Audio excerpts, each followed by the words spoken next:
நீங்கள் தவறவிட்ட எபிசோடுகளை இப்பொழுதே காணுங்கள் உங்கள் Tandivan.com மற்றும் Tandivan யூடியூப் சேனலில்.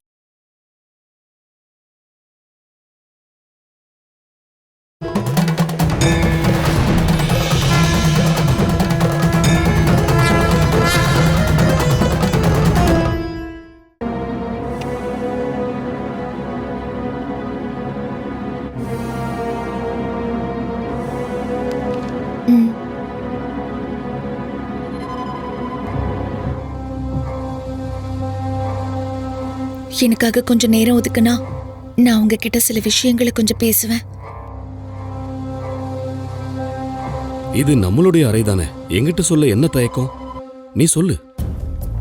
அதுக்கு இல்ல, பூஜை எல்லாம் முடிஞ்சதுக்கு அப்புறமா நான் உங்ககிட்ட சொல்றேன். அப்போ ஏதோ ஒரு முக்கியமான விஷயம்தான் அது. நிச்சயமா எனக்கு தெரியுது. இல்லைன்னு நீ என்கிட்ட இப்படி கேட்க மாட்டியே. எதுவா இருந்தாலும் சொல்லு. என்னோட அப்பா இறந்துட்டார்னு தூதுவன் சொன்னாரல்ல, அவர் கூட இருக்கவோ கடைசி அவரை பார்க்கவோ எனக்கு பாக்கியம் இல்லாம ஆயிடுச்சு. அவருக்கு செய்ய வேண்டிய எந்த கடமைகளையும் நான் செய்யல.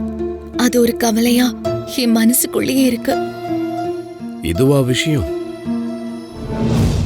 செய்யலாம். அவருக்கு செய்ய வேண்டியது எல்லாமே செய்யலாம்.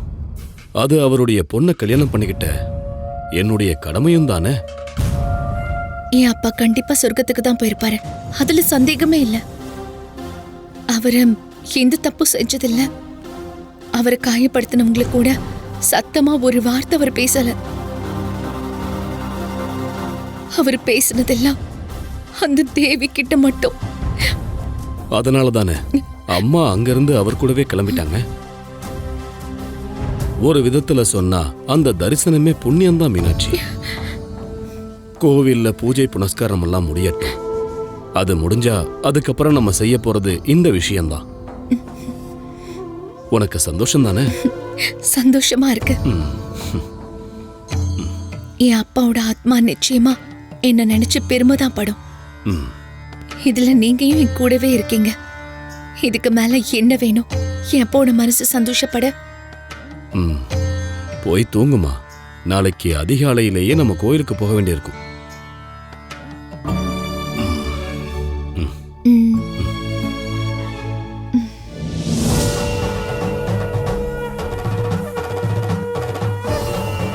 இங்க பாருப்பா.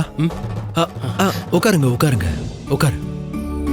நீங்க தூங்கி இருப்பீங்கன்னு நான் நினைச்சேன்.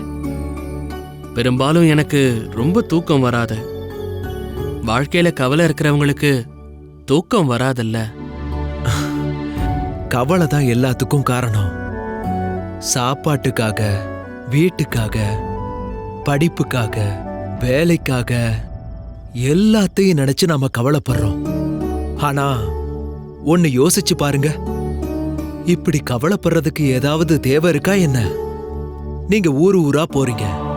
நீங்க போற இடத்துல சாப்பாடு கிடைக்குது, தூங்க இடம் கிடைக்குது. இது கூட கிடைக்காதவங்க எத்தனை பேர் இருக்காங்க? ஒரு விதத்துல பார்த்தா அதுவும் சரிதான். ஆனா மத்தவங்க நிலைமைய பார்க்கும்போது நாம நல்ல நிலைமையில தான் இருக்கோம்னு தோணும். சரிதானே பூசாரி? உண்மைதான். இந்த கோவிலுக்கு வர ஆரம்பிக்கும் போது என்னோட கவலை என் சின்ன குழந்தைய பத்தி தான் இருந்துச்சு. ஆனா என்னை தேடி வந்த பஞ்சமி எனக்கு ஒரு நம்பிக்கையை கொடுத்தா. அதை இதுவரைக்கும் அவ காப்பாத்திக்கிட்டும் இருக்கா. இப்ப நான் சந்தோஷமா இருக்கேன். என்னோட குழந்தையும் சந்தோஷமா இருக்கா. பஞ்சமி கூட பழகினதுக்கு அப்புறம் அவங்களோட வார்த்தைகளால மனசுக்கு நிம்மதி கிடைக்குது. இருந்தாலும் அவங்க எவ்வளவு கஷ்டத்தை அனுபவிச்சிருக்காங்க. சத்தியம், எச்சில் இலையில இருந்த சாப்பாட்டை சாப்பிட்டிருக்கா. என்ன காரணம்னு கேட்டா ஒரே ஒரு காரணம்தான், அலைஞ்சு திரியறதா விதி. ஆனா அதனால என்ன, திரும்ப தேசமங்கலம் வந்ததுக்கு அப்புறம் பொறுப்பானவளா மாறியிருக்கா. பஞ்சமிதான் இப்போ இந்த நாட்டோட வெளிச்சம். தேவையில்லாத எண்ணங்கள் எல்லாம் மறந்துட்டு மனசார வேண்டிக்கிட்டு படுங்க. உங்களுக்கு அந்த தேவி தூக்கத்தை கொடுப்பா.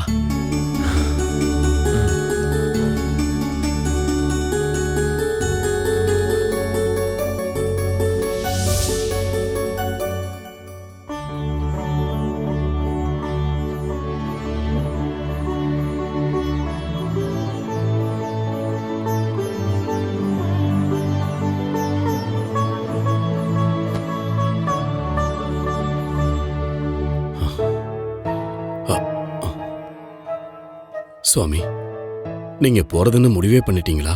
ஆமா மகாராஜா, என்னுடைய பயணத்துக்கான நேரம் வந்துருச்சு. அம்மாவுடைய கருணையால இங்க எல்லா விஷயமும் நல்லபடியா நடந்துகிட்டு இருக்கு. அது முடியற வரைக்கும் நீங்க இருந்தா நல்லா இருக்கும். மன்னிச்சிருங்க, நான் இங்க வர்றதும் போறதும் எனக்கு கிடைக்கிற கட்டளையின்படிதான்னு நான் உங்ககிட்ட முன்னாடியே சொல்லியிருக்கேன்ல. ம், இங்க நான் வரணும்னு எனக்கு கட்டளையிட்ட தாயே திரும்பவும் போக சொல்லிட்டாங்க. நீங்க எதுக்காக கவலைப்படுறீங்க? இவ்வளவு தூரம் கொண்டு வந்த மகமாகி உங்களையும் உங்க நாட்டையும் இனி கைவிட மாட்டாங்க. பொறுமையா இருங்க, என்ன போக அனுமதிங்க. சரி, எல்லாம் நீங்க சொல்ற மாதிரியே நடக்கட்டும். என்ன ஆசீர்வாதம் பண்ணுங்க சாமி.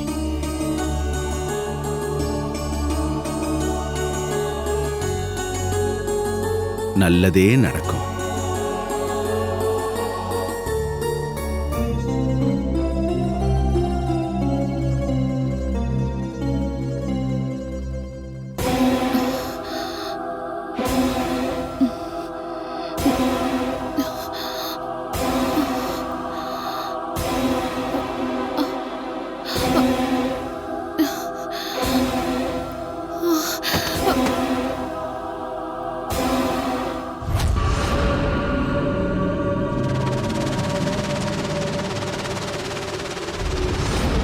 ஐயோ, என்னாச்சு? எந்திரிங்க. என்னாச்சு? தண்ணி தண்ணி வேணும். இந்தாங்க, இது கோவில்ல தேவிக்கு அபிஷேகம் பண்ண பால். இது குடிங்க.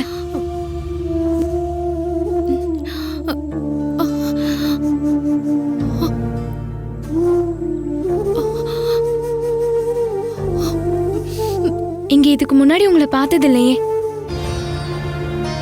எங்க இருந்து வரீங்க? என்னாச்சு? ஏன் இப்படி மயங்கி விழுந்தீங்க? காரணம் என்னன்னு சொல்லுங்க. காரணம் என்னன்னு தெரிஞ்சா நீங்களும் என்ன துரத்திடுவீங்க. என்னோட முகத்துல காரி துப்பிடுவீங்க.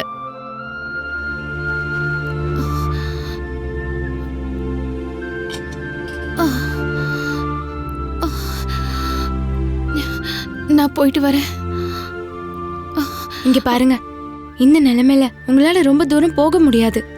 வழியில திரும்பவும் மயக்கம் வந்து இந்த மாதிரி உதவி செய்ய யாரும் வரலன்னா அதுதான் என்னோட விதினா நான் செத்துடுறேன். இல்லைனாலும் நான் உயிரோட இருக்கிறதுல யாருக்கும் எந்த பிரயோஜனமும் இல்லை. என்னால ஒருவேளை உங்களுக்கு உதவி செய்ய முடியும். ஆனா அதுக்கு முன்னாடி எனக்கு தெரியணும் உங்களுக்கு என்ன நடந்ததுன்னு. பாண்டிய நாட்டை கேள்விப்பட்டிருக்கீங்களா? கேட்டிருக்கேன்.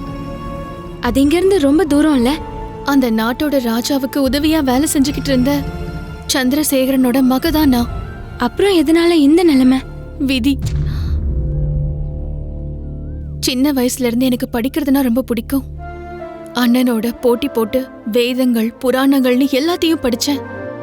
ஆனா அந்த படிப்பே என் வாழ்க்கைக்கு பிரச்சனை ஆயிடுச்சு. அறிவு பிரச்சனை ஆயிடுச்சா? அது எப்படி? பெண்ணுக்கு படிப்பு எதுக்கு? இந்த கேள்விய கேட்டது அந்த நாட்டுல பெரிய அறிவாளின்னு சொல்லிக்கிட்டு இருக்கிற ஒரு ஆளு. ஒரு நாள் கோவில் வாசல்ல வச்சு என்னோட அறிவை சோதிக்கிறதுக்காக என்கிட்ட அவரு நிறைய கேள்விகள் கேட்டாரு. நான் அதுக்கெல்லாம் சரியான பதிலும் சொன்னேன்.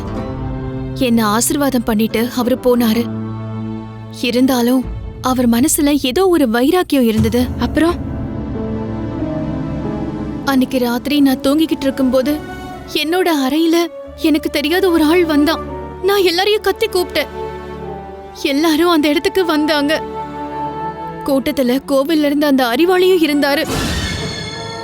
நான் என்ன சொல்ல வரேன்னு கூட யாரும் கேட்கல. தன்னோட அறைக்கு ஒரு ஆம்பளைய வர சொன்னவன்னு எனக்கு ஒரு பட்டத்தை கட்டிட்டாங்க. இது எல்லாம் அந்த அறிவாளியோட தந்திரம்தான்.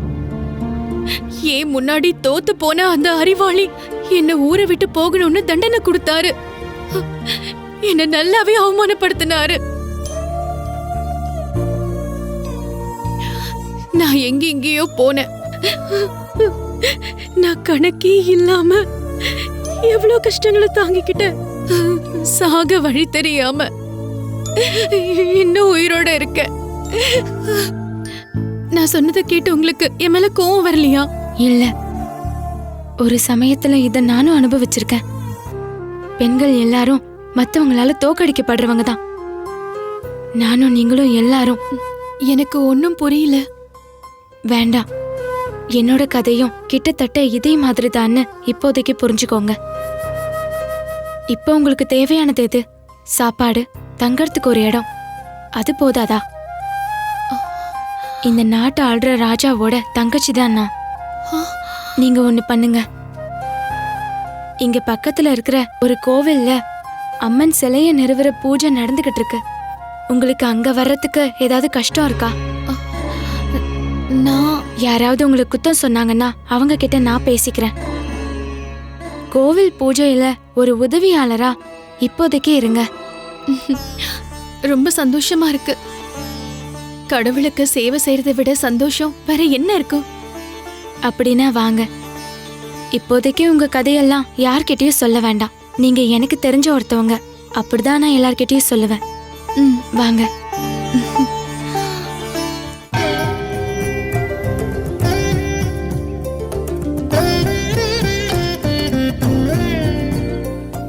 ஏன் நீங்க அங்கேயே நின்னுட்டீங்க? உள்ள வாங்க வாங்க. அரண்மனைக்கு போறேன்னு தானே சொன்னேன், அப்புறம் எதுக்காக திரும்பி வந்த? வழியில இவங்களை பார்த்தேன். ரொம்ப பாவம். பாவன் இவன் உங்ககிட்ட சொன்னாளா, இல்ல நீயே இவளை பார்த்து பாவன் முடிவு பண்ணிட்டியா? நான் விவரம் எல்லாம் அப்புறம் சொல்றேன். இப்போதைக்கு நான் இவங்களை இங்க கூட்டிட்டு வந்தது ஒரு உதவியாளரா கோவில்ல வேலை செய்யறதுக்காக தான். அது முடியாது. கோவில்ல நடக்கிறது புனிதமான ஒரு சடங்கு. அதுக்கு உதவி செய்யறதுக்கான தகுதிய முடிவு பண்றது யாரு, நீயா? நீங்க என்ன மன்னிக்கணும். கூட்டிட்டு வந்தது கோவிலுக்கு தானே, அரண்மனைக்கு இல்லல்ல. ஒருவேளை இங்க ஏதாவது தவறு நடந்ததுன்னா அதை பாத்துக்கிறதுக்கு அம்மன் ஓ, இருக்காங்க. அப்ப என்னோட வார்த்தைக்கு ஒரு மதிப்பு இல்லைன்னு நீ சொல்ற? ஐயோ, அப்படியெல்லாம் நினைக்காதீங்க. இதுக்கு முன்னாடி நான் அனுபவிச்ச கஷ்டத்தை இப்ப இவங்களும் அனுபவிச்சிருக்காங்க. நான் எவ்வளவு கஷ்டம் அனுபவிச்சனோ அதை விட அதிகமா அதே மாதிரியான கெட்ட பேரை சுமந்துக்கிட்டு இவங்க நடந்து வந்திருக்காங்க. இதுக்கு மேல எந்த தகுதியும் வேண்டான்னு எனக்கு தோணுச்சு. யாரோ ஒருத்தர் கூட இருக்கும்போது கூட என்ன எதிர்த்து பேசுறதுல ஒரு குறைச்சலும் இல்ல. நடக்கட்டும். இந்த கோவிலோட எல்லா பொறுப்பையும் தான் பாச தங்கச்சிக்கு எழுதி கொடுத்திருக்காருல அண்ணன். நான் ஒண்ணு சொல்றதுக்கு இல்லம்மா. என்ன தப்பா நினைக்காதீங்க. நான் நீ சொல்ல வேண்டியத அங்க சொல்லு. என் கண்ணுலயே நீ படக்கூடாது.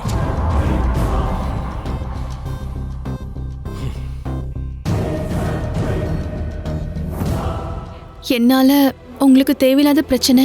பரவாயில்ல, நீங்க வாங்க.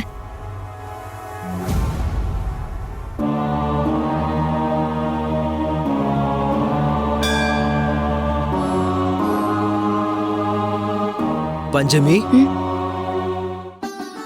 இன்னைக்கும் விருந்தாளி கிடைச்சிருக்காங்களே உனக்கு. இவங்க மாது. யாரு என்னங்கறதெல்லாம் நான் அப்புறமா உங்ககிட்ட சொல்றேன். அப்படியே ஆகட்டும். பூசாரி, பூஜை பொருட்கள் தயார் பண்றவங்க கூட இவங்களையும் சேர்த்துக்கிறதுக்கு ஏதாவது பிரச்சனை இருக்கா? பஞ்சமி தப்பா எந்த முடிவும் எடுக்க மாட்டான்னு எனக்கு தெரியும். பயப்படாதீங்க. என்ன, நீங்க வந்து சேர்ந்திருக்கிற இடம் ரொம்ப பாதுகாப்பானது. நான் பாத்துக்கிறேன். நீங்க உங்களோட வேலையை செய்யுங்க. வாங்க.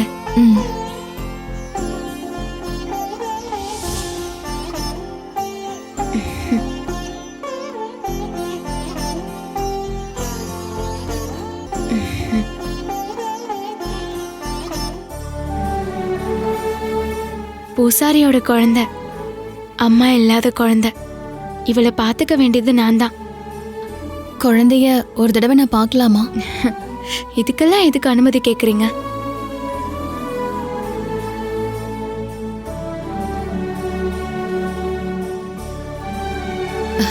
ரொம்ப லட்சணமா இருக்கால்ல? நல்லா தூங்குறா.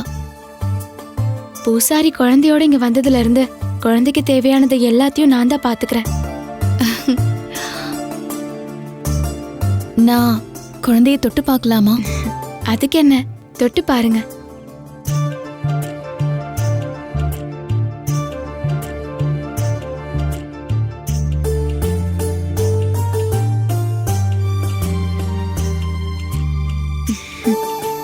பூவை தொடுற மாதிரி இருக்கு.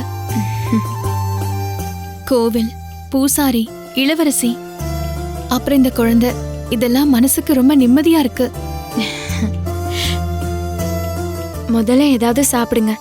அப்புறம் இங்க இருக்கிற வேலை செய்யறவங்களோட சேர்ந்துக்கோங்க. எதுக்கும் எந்த குறையும் இருக்காது. ம். வாங்க. ம்.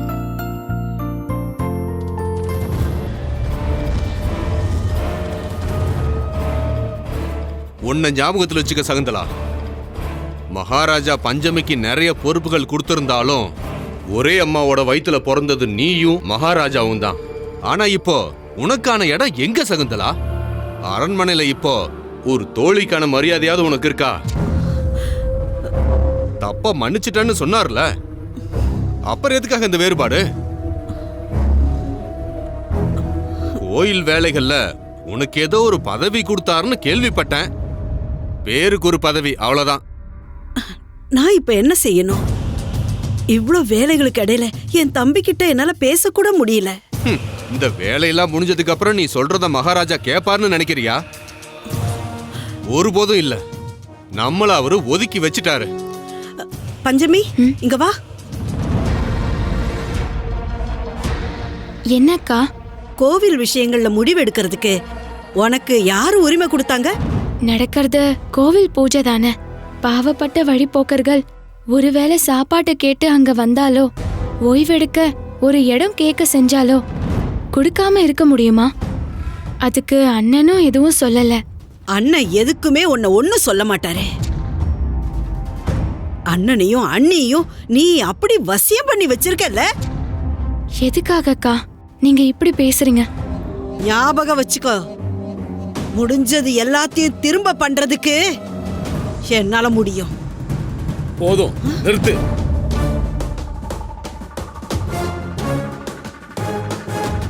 மன்னிச்சாலும் அடிச்சாலும் திருந்தாத சில ஜென்மங்கள் இந்த பூமியில இருக்கு. என்ன பண்ண முடியும்? பஞ்சமி கிட்ட நீங்க பேசுனதுக்காக இப்ப என்னால எதுவும் சொல்ல முடியல. ஆனா ஒரு விஷயம் ஞாபகத்துல இருக்கட்டும். பஞ்சமிக்கு நீதி வழங்கினதுல தேசமங்கலத்து ராஜா ஒரு தப்ப பண்ணிட்டாரு. சொந்த சகோதரியே தப்ப பண்ணியிருந்தாலும் அதுக்கான தண்டனை ரொம்ப பெருசா இருக்கும். உங்களுக்கும் சேர்த்துதான் சொல்றேன்.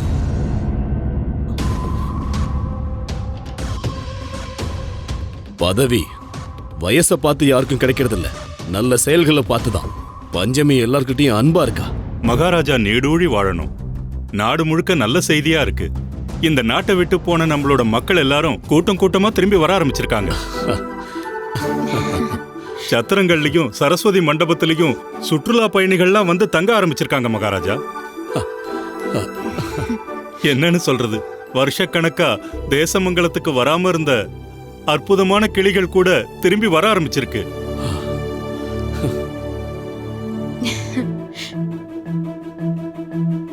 எல்லாம் அந்த அம்மாவுடைய கருணையும் பரமேஸ்வரனுடைய மகிமையும் தான்.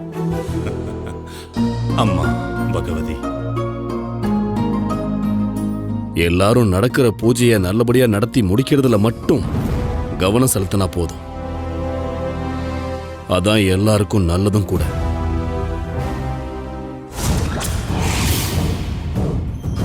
கேள்விப்பட்டீங்களா? தேசமங்கலத்துல நடக்கிற விஷயம் எல்லாம் அந்த தேவியோட உற்சவம் நடக்க போகுது. அது நடக்காதுன்னு சொல்லித்தானே மாமா வாக்கு கொடுத்திருக்காரு. குழந்தைய கூட்டிட்டு வரதுக்கு ஆள் அனுப்பியிருக்கேன்னு மாமா சொன்னதெல்லாம் வெறும் பொய். தேசமங்கலத்துல ஒரு தூசி விழுந்தாலும் உடனே அதை நம்ம கிட்ட வந்து சொல்ற அந்த விமலா கூட அந்த மாதிரி ஒரு ஆளை இன்னும் பார்க்கவே இல்லை. தயவு செஞ்சு மன்னிச்சிடுங்க மாமா. சைரந்திரி தான் அறிவில்லாம இல்ல, அகங்காரத்துல பேசுறான். ஆமா மாமா, நான் அகங்காரிதான். சேனாதிபதியோட மகங்கிற திமிரும் அப்புறம் என் மாமாவோட மருமகங்கிற திமிரும் எனக்கு அதிகமாவே இருக்கு. தோத்து போனதுக்கு அப்புறம் கோவம் வர்றது சாதாரண விஷயம்தான். இதுக்கப்புறம் நீங்க என்ன சொல்லி எங்களை ஆறுதல் படுத்த போறீங்க? ஒருவேளை தேசமங்கலத்தோட உற்சவத்துக்கு நீங்களும் கிளம்பி போக போறீங்களா என்ன? உன் வார்த்தை ஜாலம் ரொம்ப நல்லா இருக்கு. என்ன சொன்னா மனசு வலிக்கும்னு உனக்கு நல்லா தெரியுது. தேசமங்கலத்தோட திருவிழாவை முடக்க நான் உன்கிட்ட சொன்னேனா? இல்ல. தேசமங்கலத்துல அற்புதங்கள் ஏதாவது நிகழும்னு நான் சொன்னேனா? இல்ல. நான் சொன்னது ஒரே ஒரு விஷயம்தான். விஷ்ணு தத்தனோட குழந்தை இந்த பலிபீடத்துக்கு வரும்னு. அப்படி மட்டும் நடக்கலனா தான் இப்படியெல்லாம் பேச உனக்கு உரிமை இருக்கு.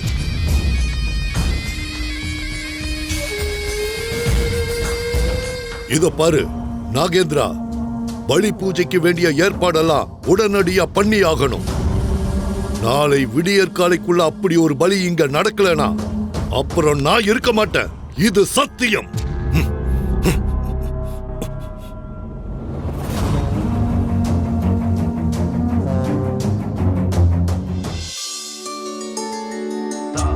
கருண செய்வம்பிகே தேவி மூகாம்பிகே தேவி மூகாம்பிகே சர்வார்த்த சாதிகே.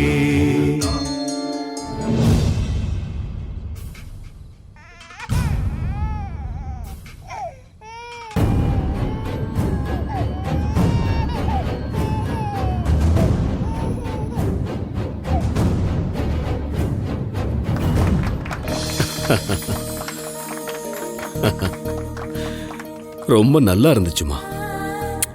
இதை விட ஒரு பெரிய விசேஷம் தேசமங்கலத்துல இது வரைக்கும் நடக்கவே இல்லை. இவ்வளவு நாள் ஊரை விட்டு ஒதுக்கி வச்சிருந்தாலும் இப்படி ஒரு அற்புதம் நடந்திருக்கு. இதெல்லாம் ஈஸ்வரனோட கருணை தான். வேற என்ன சொல்றது? பஞ்சமி தேவியோட வெளிச்சத்துல தானே வாழ்ந்துட்டு இருந்தா. அந்த கலைவு முகத்துல இருக்கு. சுதாமணி, குழந்தைய கொஞ்சம் பாரு.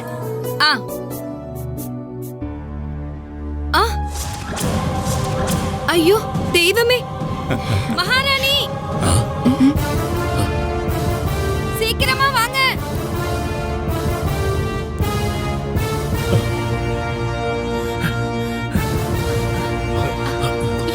மகாராஜா, குழந்தைய காணோம். என்னது? ஐயோ, என்னோட குழந்தை, என்னோட குழந்தை. எல்லாரும் போய் தேடி பாருங்க, சீக்கிரம் போங்க. எங்கன்னு தெரியலையே. ஐயோ, என்னோட குழந்தை எங்க போனா? கோவிலை விட்டு வெளியே போன எல்லார்கிட்டையும் கேளுங்க. எல்லா திசையிலையும் தேடுங்க. குழந்தைய சீக்கிரமா கண்டுபிடிக்கணும். உத்தரவு மகாராஜா. எல்லாரும் போங்க, சீக்கிரம் போங்க. மகாராஜா, என்னோட குழந்தை. ஓ சாரி, என் வாக்க காப்பாத்த முடியாம போயிடுச்சு. மகாராஜா, நீங்க பயப்படாதீங்க. என்னுடைய வீரர்கள் குழந்தைய கண்டுபிடிப்பாங்க. கண்டிப்பா கண்டுபிடிப்பாங்க. அம்மா தேவி, உங்களோட இடத்துல இருந்துதான் என் குழந்தை காணாம போயிருக்கு. உங்ககிட்ட வேண்டத்தை தவிர எனக்கு வேற எதுவுமே தெரியாது. உங்களுக்கு பூஜை செய்யறதுல நான் ஏதாவது தப்பு பண்ணிட்டேனா அதுக்கான தண்டனையா இது?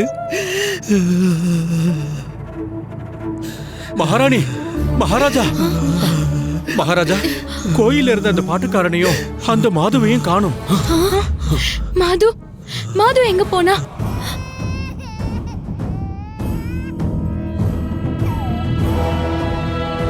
பாத்தீங்களா மகாராஜா, ஊரும் பேரும் தெரியாதவங்களை கூட்டிட்டு வந்து இந்த கோயில்ல தங்க வச்சப்ப நான் இவகிட்ட சொன்ன மகாராஜா. ஆனா அன்னைக்கு இவ சொல்றதை கேட்டு நீங்க என்ன பேச விடல. இப்போ உங்களுக்கு அதுக்கான பலன் தான் கிடைச்சிருக்கு. பஞ்சமி, அப்படிப்பட்ட ஒரு பொண்ணுன்னு எனக்கு தோணலன்னா. மகாராஜா, ஒரு விஷயம் உண்மை.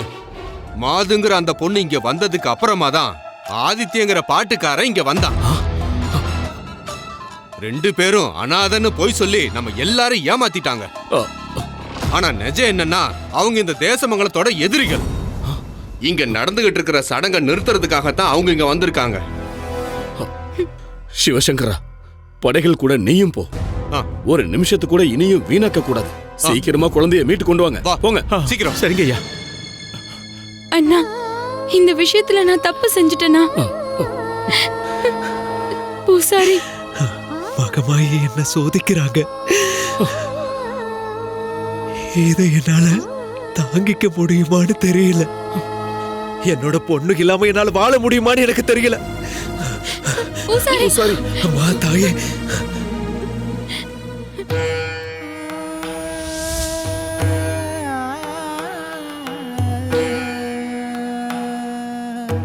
மகாராஜா, மகாராஜா, தேடி போனவங்க யாரும் இன்னும் திரும்பி வரல. நேரம்தான் போய்கிட்டே இருக்கு மகாராஜா. அதுக்கு என்ன? சடங்கு இன்னும் பாக்கி இருக்கு. விடியறதுக்குள்ள நடக்க வேண்டிய சடங்குகள் குறிச்ச நேரத்துல நடக்கலன்னா அது தோஷமாயிடு ராஜா. தூதுவரும் கிளம்பி போயிட்டாரு. நல்லது சொல்றதுக்கு யாருமே இல்லையே மகாராஜா.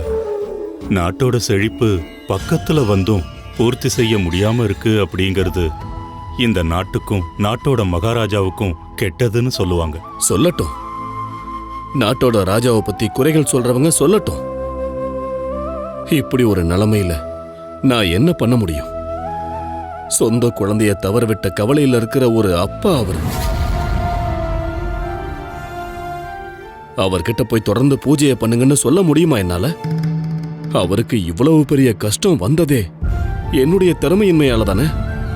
மகாராஜா, தேவியோட கருணை இந்த நேரத்துல இல்லைன்னு நீங்க வருத்தப்படுறதை விட தொடங்கின பூஜையை பாதியில நிறுத்துறது தான் பாவம்.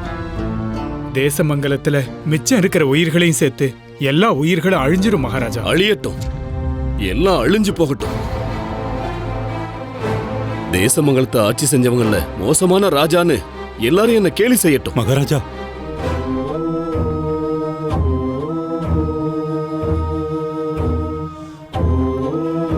மகாராஜா,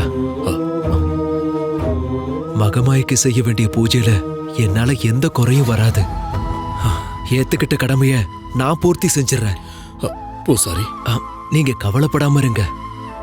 சர்வஸ்வரூபிணியான அந்த தேவிய நான் நம்பிதான் ஆகணும். நான் செஞ்சு முடிக்க போற இந்த பூஜைகள் தான் என் தேவி கிட்ட என்னோட வேண்டுதல்கள்.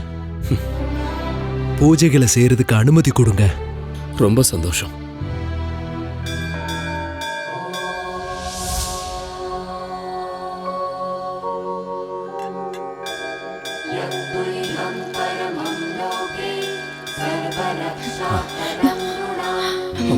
அம்மா தேவி, அம்மா மகமாயி,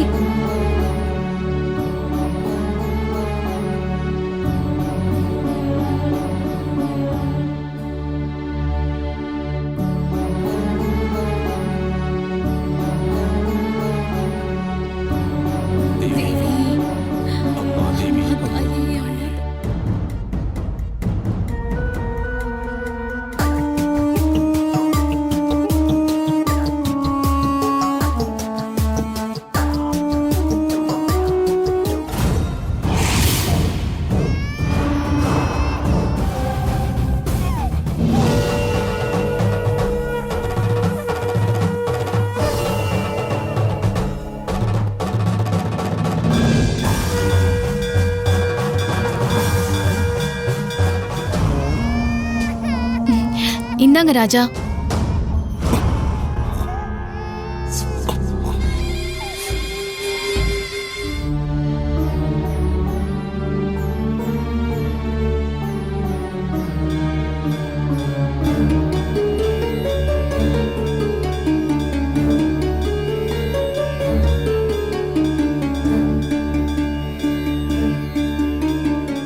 அம்மா தாயே, அம்மா தாயே. தேவி, குழந்தை அழுதுகிட்டே இருந்ததுனால ஆளுங்க இருந்த வழியில என்னால வேகமா வர முடியல. கொஞ்ச நேரத்துக்கு ஆவணிப்பாறை குகையில ஒளிஞ்சிருந்தேன். அப்புறம்தான் வந்தேன். நீ எதிர்பார்த்ததை விட அதிகமாவே கொடுத்துருக்கேன், வாங்கிக்கோ.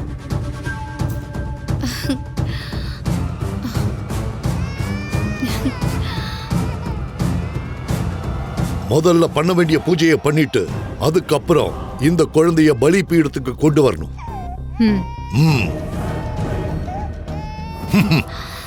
தேசமங்கலத்துக்கு பிடிச்சிருக்கிற கஷ்டம் என்னைக்குமே தீராது. நம்ம இஷ்ட தெய்வத்துக்கு இந்த பலி கொடுத்துட்டோம்னா அடுத்த நிமிஷமே தேவி பூஜை தடப்படும். அதுக்கப்புறம் என்னைக்கும் தேவிக்கு நிரந்தர இடம் இருக்காது. உடனடியா பண்ண வேண்டிய பூஜைகளை பண்ணணும்.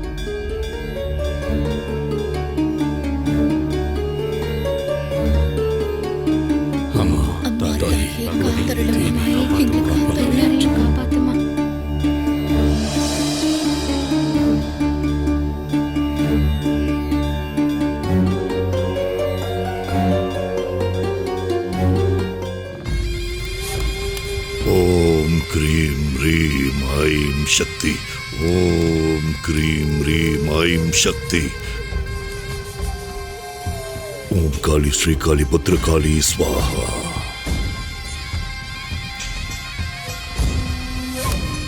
ஓம் காளி ஸ்ரீ காளி பத்ரகாளி ராஜா. ஸ்வாஹா. இப்ப என்னாச்சு? தேசமங்கலத்து மக்களுக்கு தெரிஞ்சிருச்சா இல்ல வீரர்கள் யாராவது உன்னை பிடிக்க வராங்களா? அதெல்லாம் ஒண்ணும் இல்ல. இங்கிருந்து திரும்பி போறப்பதான் எனக்கு தோணுச்சு நான் எவ்வளவு பெரிய விஷயத்த பண்ணிருக்கேன். அத நீங்களும் சொன்னீங்க. அப்படி இருந்தும் எனக்கு கிடைச்சது என்னவோ இந்த சின்ன பரிசுதானா? உங்களுக்கு கிடைக்க போறது ஒரு நாடும் அதோட அதிகாரமும். அப்போ நானும் என் வாழ்க்கை முழுக்க சந்தோஷமா வாழணும்ல. எனக்கு நிறைய பணம் வேணும். விலை பேசுறியா? பணம் இல்ல, இந்த வாழ் தான் உன்னை பணமாக்கும். நாகேந்திரா, இஷ்ட தெய்வத்துக்கு பலி கொடுக்கறதுக்கு முன்னாடி இங்க ரத்த சிந்தினா அசுத்தமாயிடும். மாது ஓய்வெடுக்கட்டும். சடங்குகளை முடிச்சு மாதுவுக்கு வேணுங்கிற பரிச நாம கொடுக்கலாம்.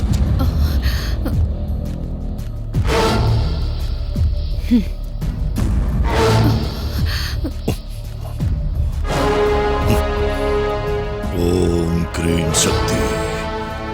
ஓம் ஸ்ரீம் சக்தி.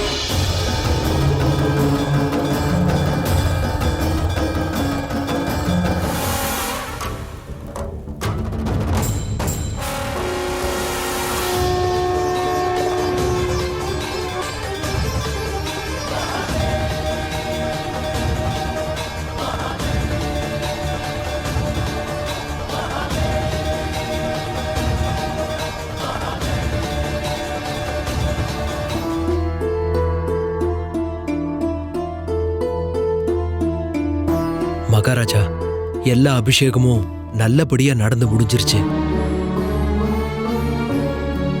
இனிமே மூடி பூஜை செய்யணும். பிரசன்ன பூஜையை நடத்திட்டோம்னா தேவி முழு திருப்தியோட இந்த நாட்டையும் உங்களையும் ஆசீர்வதிப்பாங்க.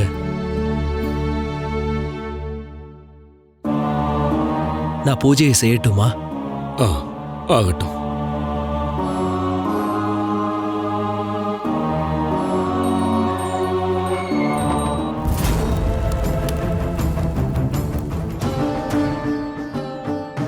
அம்மா தேவி, உங்களுக்கு செய்ய வேண்டிய பூஜையை நான் பூர்த்தி செஞ்சிருக்கேன். என் குழந்தை இல்லாத இந்த உலகத்துல எனக்கு ஒரு வாழ்க்கை வேண்டாம். என்னோட உயிரையும் உங்களுக்கே நான் அர்ப்பணிக்கிறேன். அம்மா,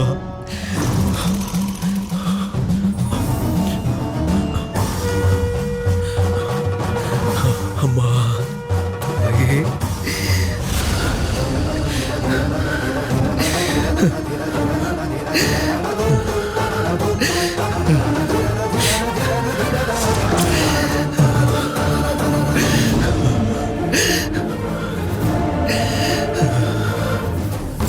ஓம் ஸ்வாஹா. ஓம் சக்தி ஸ்ரீ சக்தி ஜெய் ஜெய் சக்தி. ஓம் க்ரீம் சக்தி.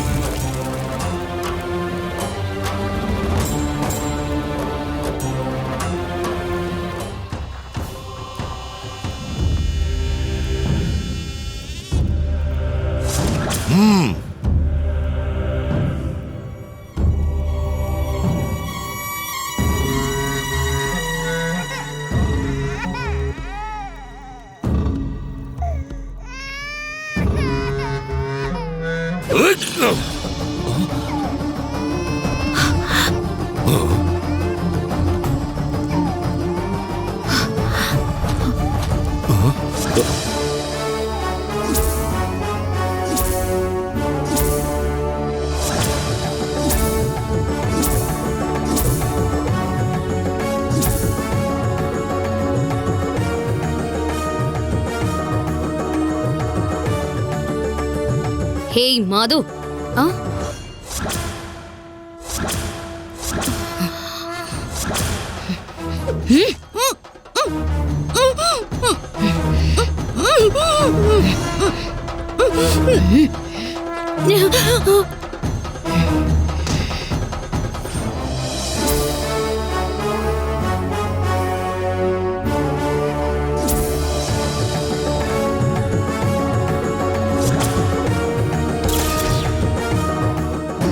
நாகேந்திரா, இவ மாயாஜாலக்காரி, கொல்ல அவள.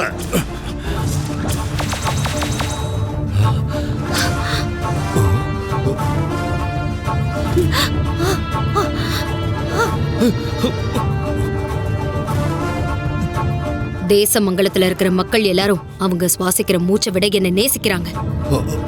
இவ்வளவு காலமும் என் மக்களை கஷ்டப்படுத்தி உனக்கு திருப்தி கிடைக்கலையா? நீ போட்ட கணக்கெல்லாம் தவறானது. தேசமங்கலத்துல இதுவரைக்கும் நடத்த வேண்டிய பூஜை எல்லாம் முடிஞ்சு போச்சு.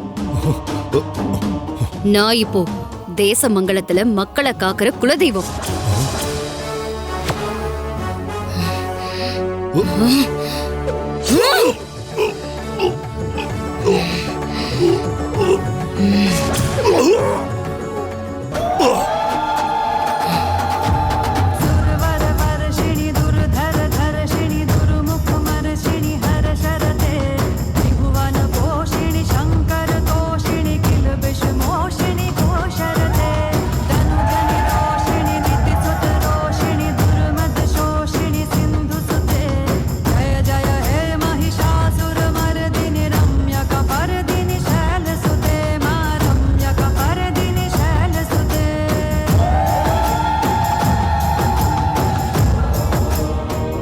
மகாராஜா, விதிமுறைப்படி பூஜை செய்ய வேண்டிய நேரம் முடிஞ்சிடுச்சு. இன்னும் கதவை திறக்கலையே. அம்மா தாயே, இன்னும் என் நாட்டுக்கான சோதனை தெரியலையாம்மா? அம்மா, உங்க அருள் கிடைச்சிருச்சுன்னா அது எங்களுக்கு தெரியற விதமா பூசாரியோட குழந்தைய கண்டுபிடிச்சு கொடுத்துருங்கம்மா. அம்மா தாயே,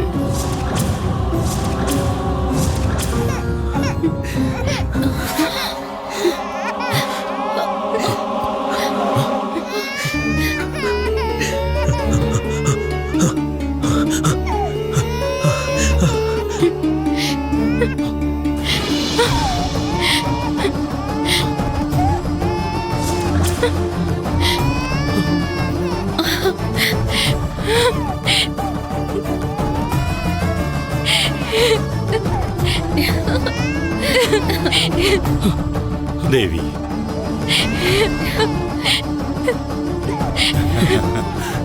குழந்தை கிடைச்சிருச்சு. குழந்தை பாருங்க. என் குழந்தை.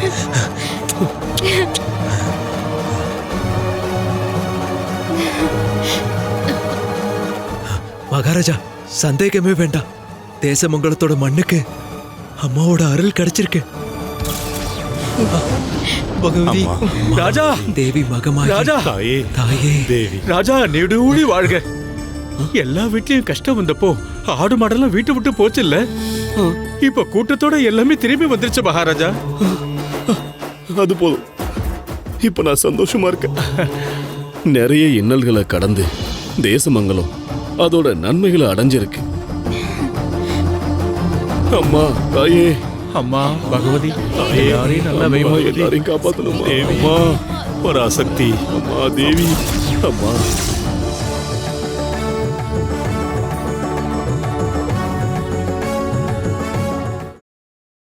Catch us on TV, Tandivan.com, Facebook and YouTube.